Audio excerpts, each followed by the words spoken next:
Hello students, welcome back to my channel. कैसे हो आप लोग? I hope everybody is doing very well.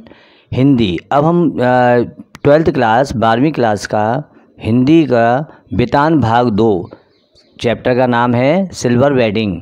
Silver wedding के बारे में हम बताने जा रहे हैं। सिल्वर वेडिंग यानी कि सिल्वर वेडिंग का मतलब है शादी की रजत जयंती, अर्थात यह उत्सव विवाह के 25 वर्ष बाद मनाया जाता है। सिल्वर वेडिंग क्या है?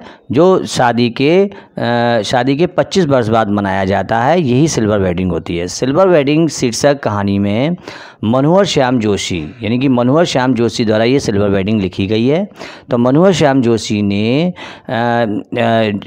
यशोधर पंत जो कि नायक हैं, है ना, जो कि इस चैप्टर के नायक कौन है, मुख्य पात्र कौन है? यशोधर पंत जी। यशोधर पंत के विवाह की 25वीं वर्षगांठ का बहुत ही अच्छी तरह से इसमें वर्णन किया है लेखक ने। और साथ में जो जनरेशन गैप है और पीढ़ी में जो अंतर आए हैं, जो पीढ़ी में जो परिवर्तन आया है, उसका भी बहुत अच्छी तरह से इसमें वर्णन किया गया है। इस पार्ट में सेक्शन ऑफिसर यशोधर पंत जो हैं, वो उनके अधीनस्थ जितने भी कर्मचारी काम करते हैं, वो सिल्वर वेडिंग की बधाई दे रहे हैं और चाय पार्टी के लिए उनसे गुजारिश कर रहे हैं। इस पर उन्होंने 30 रुपये उन्हें निकाल कर दे दिए हैं। और 30 रुपये निकालने के बाद लेकिन जब पार्टी शुरू होती है तो स्वयं पार्टी में सम्मिलित नहीं होते हैं और पार्टी के लिए उन्होंने 30 रुपये दे दिए हैं।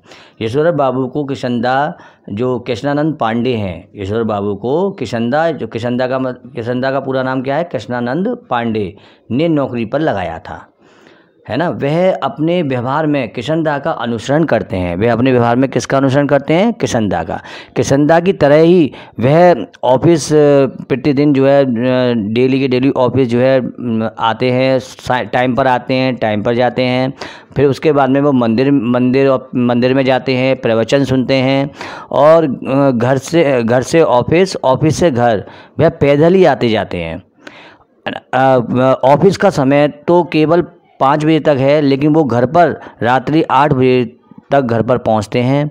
और बीच में रास्ते में कभी साग सब्जी खरीदते हुए जाते हैं, लोगों से मिलते हुए जाते हैं, बात करते हुए जाते हैं। तो इसलिए वो घर पर रात को लेट पहुंचते हैं। यशोधर के परिवार में उनकी पत्नी, 3 बेटे और 1 बेटी थी। पत्नी से उनका जो छोटी छोटी बातों पर मतभेद होता रहता था।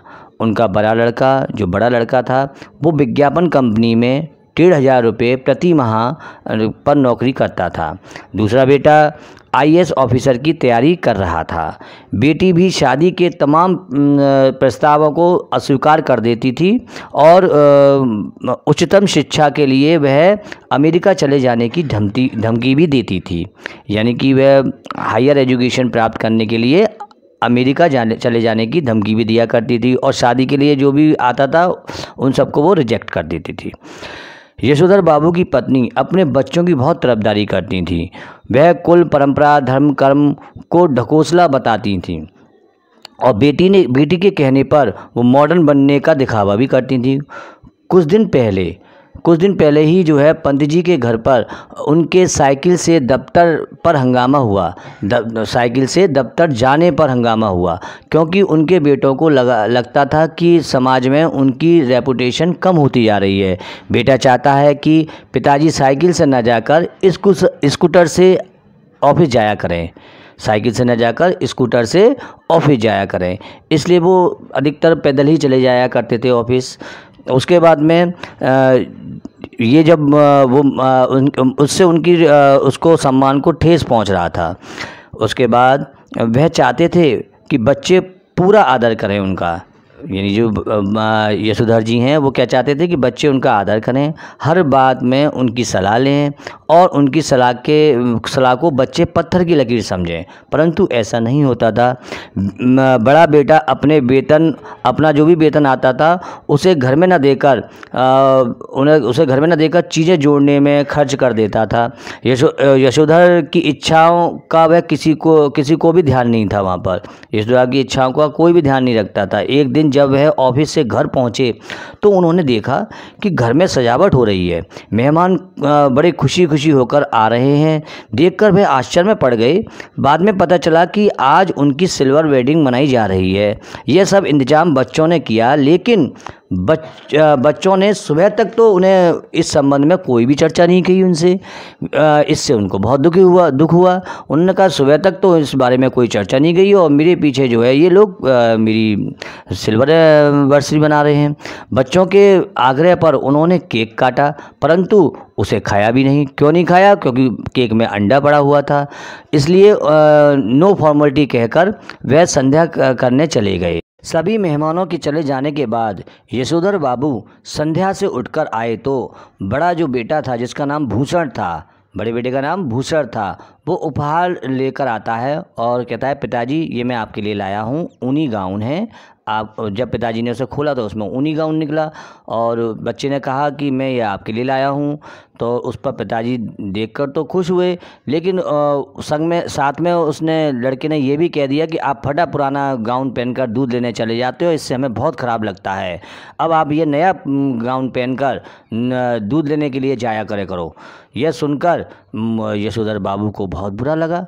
उन्होंने सोचा कि लड़के ने ये तो नहीं कहा कि मैं दूध आपकी जगह पे मैं दूध ले आऊँगा, आपको परेशानी होती है दूध लाने में तो मैं दूध ले आऊँगा, ये तो कहा नहीं, बल्कि ये कह दिया कि आप जो है ये फटे पुराने पहन के जाते हो और इसकी जगह पे मैं ये लाया हूँ, इसे पहन के जाया करो, हमें शर्म आती है। तो इस चीज़ को सुनकर उन्हें बहुत ठेस पहुंची और वह बहुत दुखी होने लगे।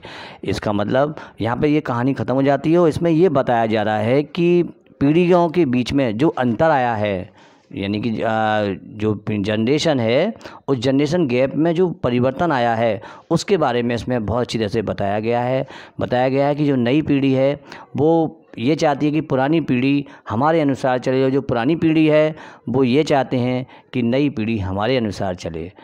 इसका द्वंद्व दोनों में चल रहा है।